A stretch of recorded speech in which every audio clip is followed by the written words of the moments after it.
On November 14th, 1940, 500 German bombers were heading towards a British city with chilling precision, guided by invisible radio beams, Hitler's secret weapon. No one thought it could be stopped, except for a 28-year-old physicist who boldly declared, "I can see them." Everyone called him insane. The military ridiculed his impossible antenna. Yet what he uncovered didn't just save countless lives, it revealed Hitler's biggest secret, one that could have altered the entire course of the war. On a cold November evening in 1939, Dr. Reginald Victor Jones sat in his cramped office at the Air Ministry in London, poring over a decoded German message that made no sense. The 28-year-old physicist had been recruited to British intelligence just weeks earlier, tasked with investigating German scientific advancements. But this message was different. It was terrifying. It mentioned something called the X-Jet, X-device. The message referred to beams, coordinates and targeting systems that seemed to describe a weapon, unlike anything the British had ever encountered. Jones reread the message, his hands slightly trembling. If he was right, the Germans had found a way to bomb British cities with pinpoint accuracy, even in complete darkness. Everyone dismissed his theory. Radio beams guiding bombers? Scoffed Air Marshal Sir Trafford Leigh-Mallory. Impossible. The curvature of the Earth alone would make it unworkable. You're wasting our time with science fiction, Dr. Jones. But Jones couldn't let it go. Over the past 3 weeks, he had gathered fragments. A downed German bomber with unusual radio equipment, intercepted Luftwaffe communications mentioning beams, and reports from RAF pilots who had noticed strange radio signals while flying over Germany. Late that night, Jones laid everything across his desk: photographs, technical diagrams, signal reports, and decoded messages. Somewhere in this puzzle lay the truth. And if he was right, Britain was facing greater danger than anyone realized. The Luftwaffe had been bombing British cities for months, but their accuracy had been hindered by weather, darkness, and anti-aircraft fire. British military leaders assumed they were safe from precise bombing at night. But what if the Germans had found a way around that? What if they could guide their bombers with pinpoint precision, regardless of visibility? Jones called his assistant, Charles Frank, and said, "Charles, I need you to come back to the office. I think I've figured something out, something important." An hour later, the two men sat surrounded by papers and diagrams. "What if," Jones began, "the Germans are using intersecting radio beams? A bomber flies along one beam, and when it crosses a second, the pilot knows exactly where to drop the bombs. It's like following railroad tracks to a specific location." Charles studied the diagrams. "That's brilliant. Terrifyingly brilliant. But can it actually work?" Jones replied quietly, "I think it can. And I think they're already using it." If Jones was right, the Luftwaffe was about to launch a bombing campaign with greater precision and devastation than the world had ever seen. And the only thing standing between Britain and catastrophe was one young physicist with a theory about radio beams that no one believed. The next morning, Jones requested an emergency meeting with Britain's top military and scientific leaders. He was given 15 minutes. 15 minutes to convince skeptical generals and air marshals that an invisible threat was real. The room was intimidating.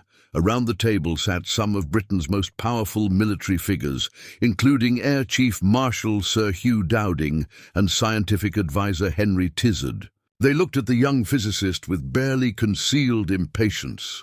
Jones, initially nervous, gained confidence as he laid out his evidence. He showed them the intercepted messages, the unusual equipment from the downed German planes, and most importantly, his calculations on how the radio beams could work. "Gentlemen," Jones began, drawing a diagram on a piece of paper, "imagine 2 radio transmitters in Germany, each broadcasting a narrow beam. These beams intersect over a British city, let's say Coventry. A German bomber simply follows one beam, and when it crosses the second, the pilot knows exactly where he is and when to drop the bombs. No need for visibility. Weather doesn't matter. Darkness doesn't matter. The beams tell them exactly where they are, A senior air marshal interrupted. Preposterous. Radio waves don't work that way. They spread out, they diffuse. You can't create a narrow beam over hundreds of miles.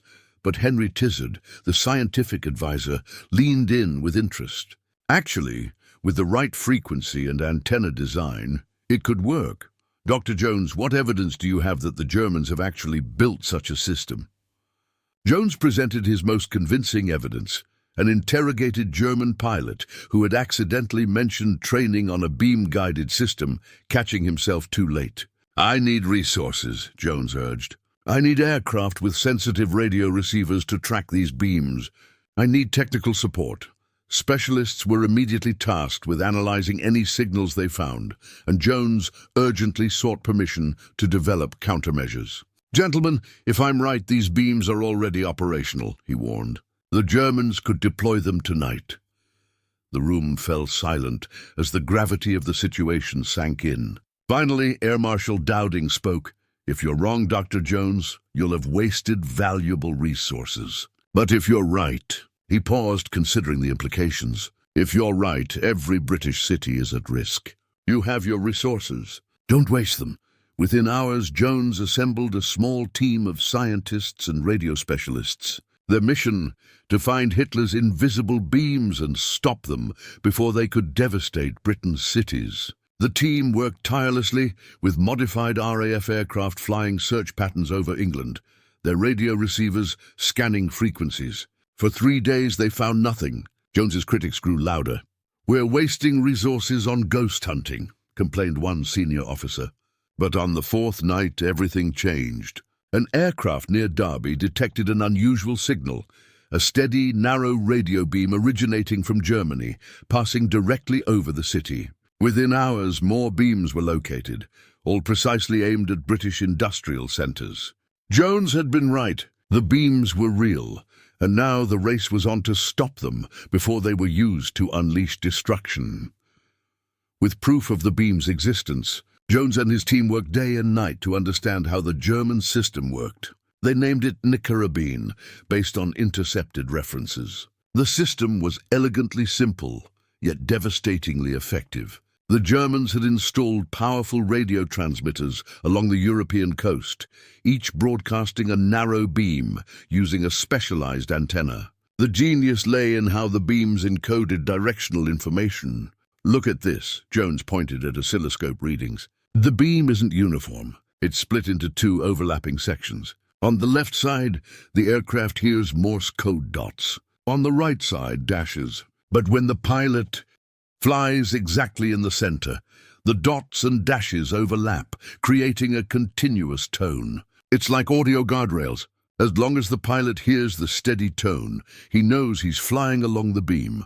Charles Frank, Jones's assistant, studied the data in growing admiration. It's brilliant. Simple enough for any pilot to use, but accurate to within a few hundred yards over hundreds of miles. No wonder the Germans were confident about night bombing, but understanding the system was only half the battle. The real challenge was stopping it. Jones began developing countermeasures, but faced a critical problem. If the Germans realized the British had discovered Nicarabine, they might adapt quickly. The countermeasures had to be subtle to avoid alerting the enemy. We can't just jam the beams directly, Jones explained to Dowding in a late-night meeting. That would be too obvious. Instead, we need to confuse them.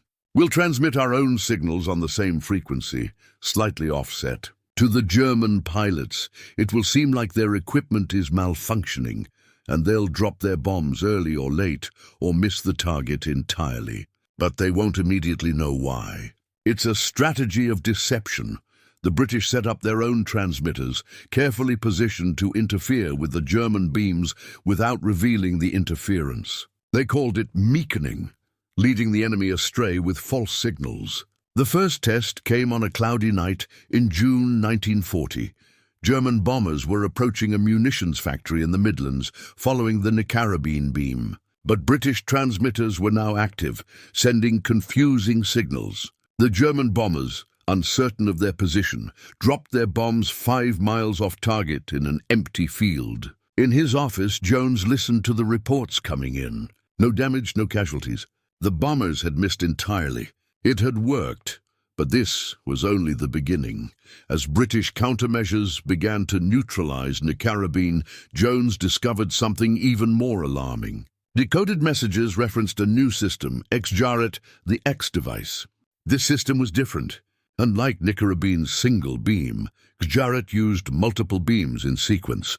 A German bomber would fly along a main beam, then cross 3 additional beams at precise intervals before reaching the target.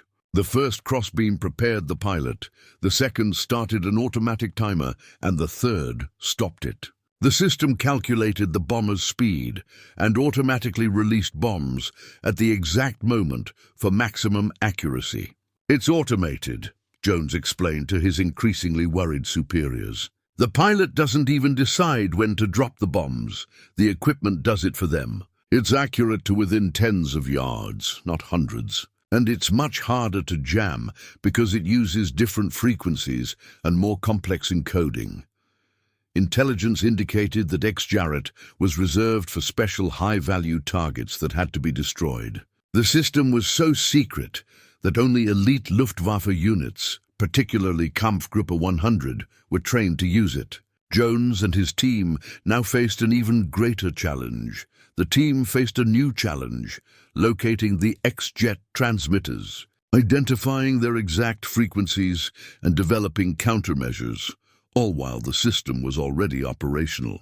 Working with minimal sleep, Jones and his team analyzed every scrap of intelligence. They studied crashed German aircraft, interrogated captured pilots, and obsessively monitored radio frequencies. Slowly, they pieced together how X-jet worked. The breakthrough came from an unexpected source, a German technical manual left carelessly in a captured bomber. It contained partial specifications for X-jet receivers, which allowed Jones to calculate the likely frequencies the system used. "We need to find these beams now," Jones told his team urgently. "X-jet is operational, and the Germans are planning something big, but we don't know where or when." RAF aircraft began systematic searches focusing on frequencies identified from the captured manual. On September 10, 1940, they found them, X-jet beams originating from France, converging over southern England. By tracking these beams and monitoring German communications, British intelligence began predicting bombing targets before raids occurred. It was an intelligence victory, but it also created a moral dilemma. If the British evacuated cities or moved defenses too visibly, the Germans would realize their system was compromised. But if they did nothing, lives would be lost. Jones found himself in meetings where commanders had to decide, save lives now and lose the intelligence advantage, or accept casualties to maintain the deception. These were decisions no 28-year-old physicist should have to make. But the war had thrust Jones into the center of Britain's most desperate struggle. On November 12, 1940, Jones sat in an emergency meeting at the Air Ministry. Intelligence had decoded German signals indicating a massive raid was planned for November 14th. The codename was Operation Moonlight Sonata, and the X-jet beams were already being aligned. The target was Coventry, an industrial city with critical aircraft factories and munitions works. "We have 48 hours, Jones said, his voice strained from exhaustion. "We can jam X-jet, but not perfectly. We can evacuate the city, concentrate every fighter and anti-aircraft gun, but gentlemen, we need to decide how much we reveal about what we know." The debate that followed was heated and painful. Some argued for full countermeasures, jam every beam, evacuate the city, and throw all defenses at the German bombers. Others warned that doing so would reveal too much, compromising future intelligence. Prime Minister Winston Churchill was briefed on the situation. The decision was a compromise born of impossible choices. Deploy some countermeasures, but not too many. Evacuate city authorities, but avoid mass evacuation to prevent signaling the Germans. Jones felt sick. He understood the logic, but it meant that people would die who might have been saved. This was the true cost of intelligence work. Sometimes knowing too much forced impossible decisions. On the night of November 14, 1940, over 500 German bombers attacked Coventry. British jammers interfered with some X-jet beams, causing some bombs to miss their targets, but many still got through. The city burned. The medieval cathedral was destroyed. Hundreds died. Jones listened to the reports throughout the night, each update feeling like a personal failure, though he knew that his work had likely saved many more lives than were lost. Without the countermeasures, the raid would have been even worse. Without advanced warning, casualties would have been much higher. In the aftermath, Jones walked through Coventry with a technical team, documenting the bomb patterns. The evidence was clear. British jamming had worked. Many bombs fell outside the intended target areas, but the human cost was still catastrophic. An elderly woman, sorting through the rubble of what had been her home, looked at Jones and his team with their clipboards and equipment. "What are you doing?" she asked. Jones struggled to answer. "We're trying to make sure this doesn't happen again." She looked at him for a long moment, then nodded. "Then make sure it bloody well doesn't." That encounter haunted Jones for the rest of his life. The invisible war of beams and electronics had very visible, very human consequences. Every technical decision carried a human cost. Every calculated risk was measured in lives. But the work had to continue, because as devastating as Coventry was, without Jones's countermeasures, every British city would have faced the same fate. The attack on Coventry made one thing clear: jamming alone wasn't enough. Jones needed to not only interfere with German beams, but to completely neutralize them. This meant understanding the German antenna systems better than the Germans themselves. The problem was that the German beam transmitters used highly directional antennas that focused radio energy into narrow beams. British transmitters designed for general broadcasting couldn't match this precision. Jones now needed to build better antennas, ones that could create counterbeams. Jones's background in physics became crucial as he faced the task of developing countermeasures precise enough to completely cancel out the German signals. He wasn't just an intelligence analyst. He was a trained scientist who understood electromagnetic wave theory at a fundamental level. He began designing antenna systems specifically for this type of beam warfare. "The Germans are using a parasitic array," Jones explained to his technical team, sketching furiously on a blackboard. "They have a main antenna element, with additional elements placed precisely to focus the radio waves in one direction. If we understand the exact configuration, we can build antennas that create interference patterns perfectly aligned with their beams." It was easier said than done. Jones needed precise measurements of the German antenna designs, which meant analyzing crashed aircraft, studying reconnaissance photographs, and piecing together fragments of intelligence. Robert Watson Watt, a radar pioneer, joined Jones's efforts. Together, they began developing a new generation of British directional antennas. These weren't general-purpose designs. They were precision instruments engineered for an invisible war. The breakthrough came from an unexpected source: a downed German bomber near Dover, carrying technical manuals for ground station maintenance. These manuals contained antenna diagrams, not complete specifications, but enough for Jones to work backward and deduce the full design. "Look at this!" Jones exclaimed to Watson Watt, pointing at the diagrams. "They're using a specific spacing between elements, exactly 3/4 of a wavelength at their transmission frequency.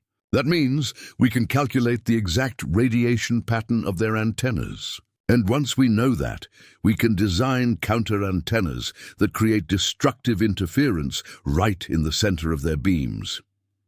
Over the next few months, a network of specialized British transmitters was built across southern England, each equipped with antennas designed by Jones and his team. These were not crude jamming stations, but precision instruments. The results were remarkable. German bombing accuracy dropped dramatically. Pilots reported increasing unreliability in their beam systems, and bombs began to fall in open countryside or the sea, anywhere but on their intended targets. The Germans suspected British interference, but they couldn't prove it. Their antenna designs seemed sound. their pilots well-trained, but somehow the beams weren't functioning correctly. This confusion bought Britain precious time to strengthen defenses and prepare for future challenges.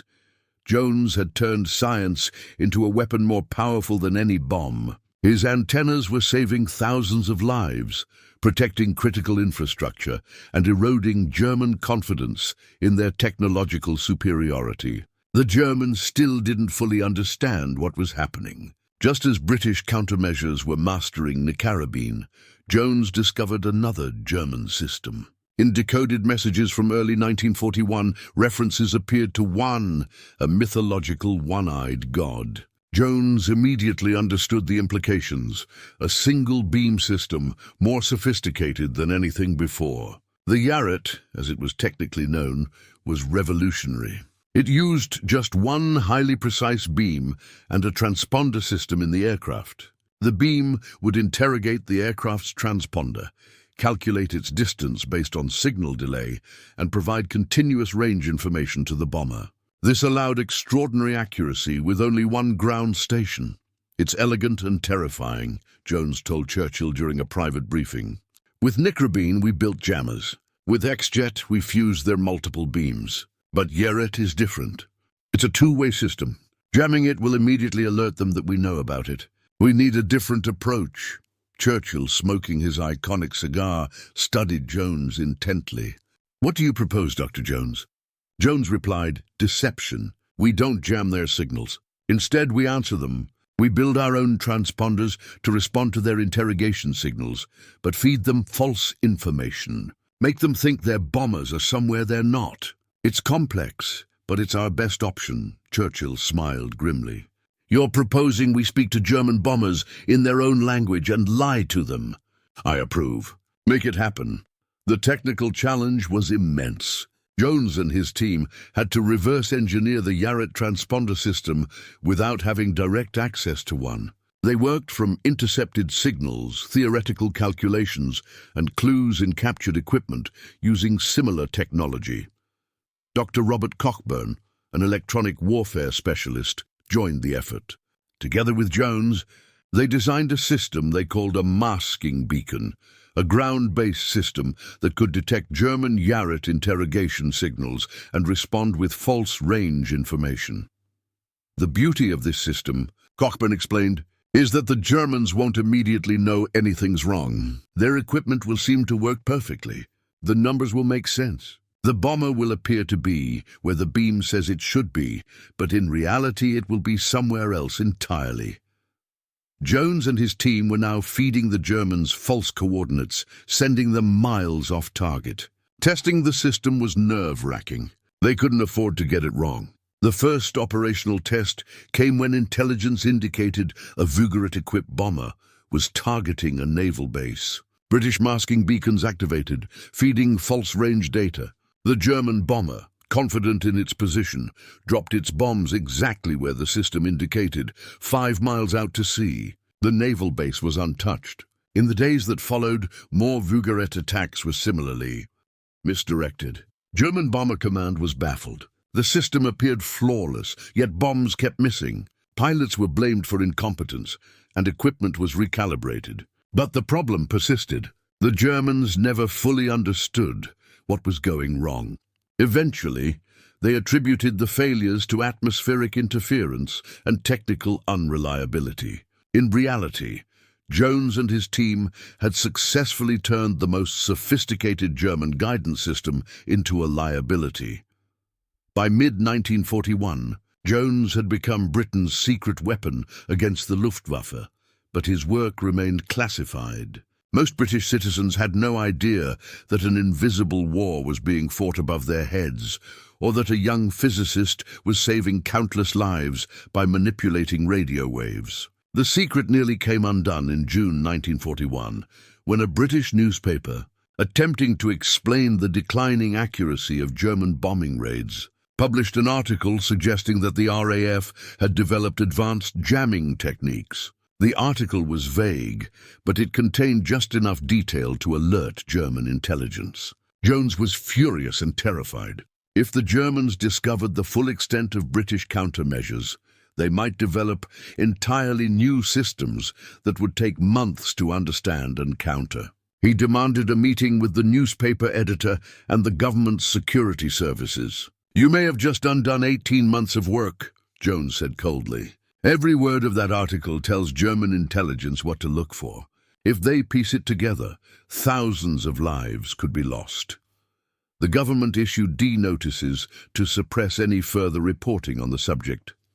German intelligence did notice the article, but without detailed technical information, they couldn't confirm whether it was accurate or just British propaganda. The secret held, but it was a close call.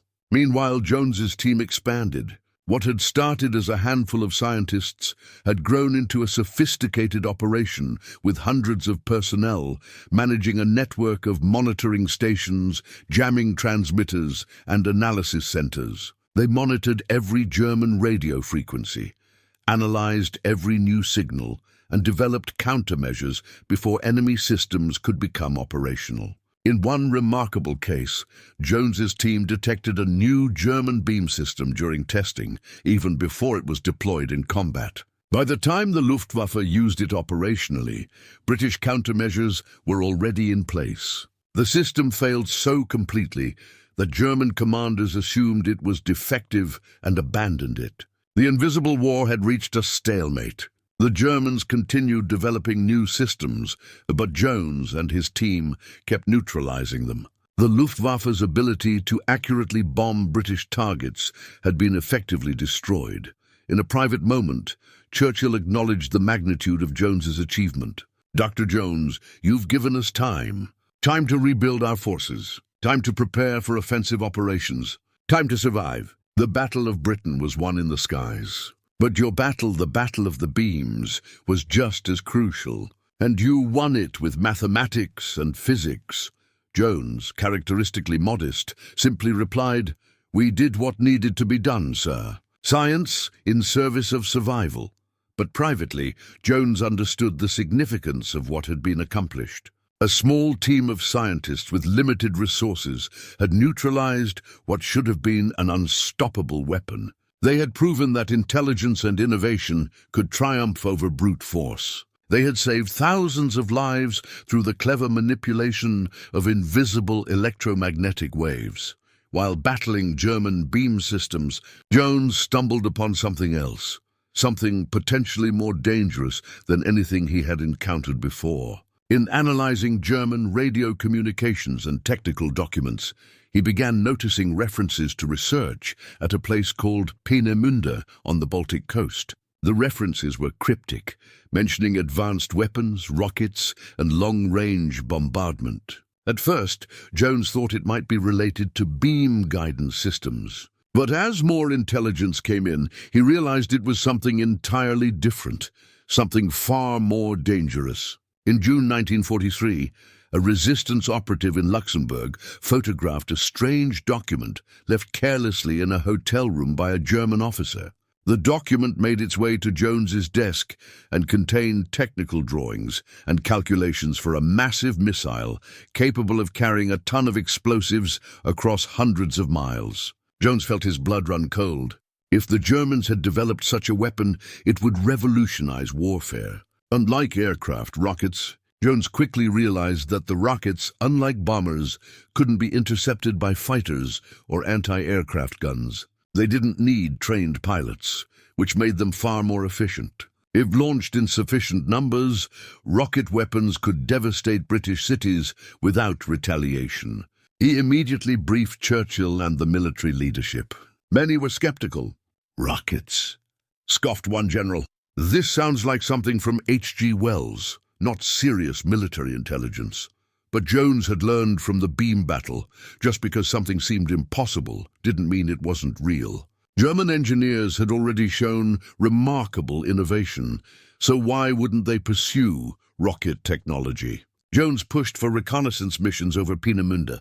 In June 1943, RAF photo reconnaissance planes captured images of the facility. Analysis revealed what appeared to be large rocket-like objects on test stands and unusual circular structures that Jones identified as launch platforms.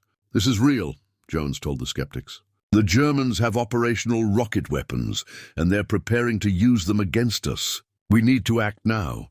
On the night of August 17, 1943, the RAF launched Operation Hydra, a massive bombing raid on Peenemünde. Over 600 bombers dropped nearly 2,000 tons of explosives on the facility, destroying workshops, killing scientists and engineers, and delaying the German rocket program by months. It was a costly raid. 40 British bombers were lost, but it disrupted German rocket development at a critical moment. The V-2 rockets that eventually attacked London came later and in smaller numbers than originally planned. Jones's intelligence work had once again saved countless lives, but there was an even bigger secret Jones had unknowingly helped to expose. The same scientists working on rockets at Peenemünde were also conducting nuclear research. Documents recovered after the war revealed that Germany's atomic program was centered at several sites, with coordination happening through facilities like Peenemünde. By helping disrupt operations there, Jones had inadvertently interfered with Germany's nuclear weapons development. Had the Peenemünde program continued unchecked, Hitler might have obtained atomic weapons, with catastrophic consequences. Jones didn't learn the full extent of his impact until after the war, and when he did, it gave him nightmares. His work with antennas had led to discovering beam guidance systems, which uncovered rocket intelligence and ultimately disrupted nuclear weapons development. One young physicist's curiosity and persistence had potentially saved civilization itself. When the war ended in May 1945, Jones was just 33 years old. He had spent 6 years fighting an invisible war that few knew existed. His work had saved thousands of lives, prevented countless tons of explosives from reaching their targets, and helped expose Hitler's most dangerous secret weapons programs. In the years immediately following the war, Jones's story remained classified. The techniques his team developed were too valuable to reveal publicly. The Cold War was beginning, and the same electronic warfare methods that defeated the Luftwaffe might be needed against the Soviet Union. But gradually, the story emerged. Jones received numerous honors, including a knighthood. He returned to academia as a professor at Aberystwyth University, where he trained a new generation of scientists. Many of his students went on to careers in defense research, carrying forward his legacy. Jones never sought fame. When interviewed later in life, he consistently deflected credit to his team. "I was just one person," he would say. "The Battle of the Beams was won by hundreds of scientists, engineers, and operators working together. But those who worked with him knew better." Jones had been the driving force, the one who refused to accept impossible as an answer, who pushed for resources when others doubted, and who made conceptual leaps that connected disparate pieces of intelligence into coherent understanding. The technical innovations Jones pioneered became the foundation for modern electronic warfare. The principles his team developed, detecting enemy signals, analyzing their characteristics, developing precise countermeasures, and using deception instead of brute force jamming, are still taught in military schools today. More importantly, Jones proved that scientific intelligence could win wars. Before Jones, intelligence was primarily about spies and code breaking. Jones showed that technical analysis, physics, and engineering were equally important. After the War, every major military established scientific intelligence services modeled on Jones's wartime organization. The crazy antenna that exposed Hitler's biggest secrets wasn't really crazy at all. It was the work of a brilliant mind that refused to be constrained by conventional thinking. Jones understood that modern war would increasingly be fought with technology, and winning required not just better weapons, but a better understanding of enemy capabilities. In his autobiography, written decades after the war, Jones reflected on those desperate years. "We were fighting for survival and used every tool at our disposal: mathematics, physics, engineering, and creativity. The Germans were formidable opponents with excellent scientists and engineers. We won not because we were smarter, but because we were more agile, more willing to try unconventional approaches, and perhaps luckier at critical moments. But those who knew the story understood it wasn't just luck. It was one man's refusal to dismiss the impossible, one man's insistence on following the evidence wherever it led, one man's creative genius in developing solutions to problems others didn't even understand. Reginald Victor Jones died in 1997 at the age of 86, having lived to see his work declassified and recognized. His obituaries called him one of the war's unsung heroes. But perhaps the greatest tribute came from a former German Luftwaffe pilot who, after the war, learned what Jones had done. "We thought our beam systems were invincible," the pilot said. "We never knew there was one British scientist who understood them better than we did, who could reach into the invisible and turn our greatest advantage into a weakness. If Germany had someone like Dr. Jones, perhaps the war would have ended differently.